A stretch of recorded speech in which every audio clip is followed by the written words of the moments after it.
約伯記第14章。人為婦人所生，日子短少，多有患難。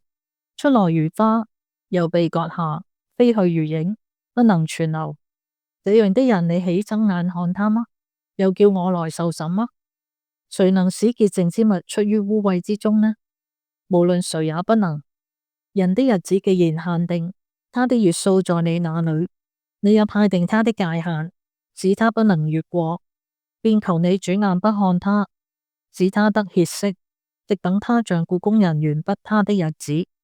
樹若被砍下，還可指望發芽；嫩枝生長不息，其根雖然衰老在地裏，幹也死在土中，及至得了水氣，還要發芽，又長枝條，像新栽的樹一樣。但人死亡而消滅，他氣絕，竟在何處呢？海中的水絕盡，江河消散乾涸，人也是如此，躺下不再起來，等到天沒有了，仍不得復醒，也不得從睡中喚醒。惟願你把我藏在陰間，存於隱密處，等你的憤怒過去。願你為我定了日期，紀念我。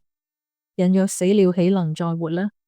我只要在我一切爭戰的日子，等我被釋放的時候來到。你呼叫，我便回答。你手所做的，你必羨慕。但如今你數點我的腳步，豈不窺察我的罪過嗎？我的過犯被你封在囊中，也縫嚴了我的罪孽。山崩變為無有，磐石挪開原處，水流消磨石頭，所流溢的洗去地上的塵土。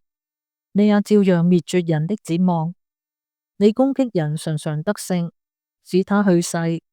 你改變他的容貌，叫他往而不回。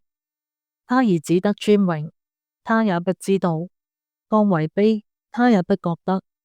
但知身上疼痛，心中悲哀。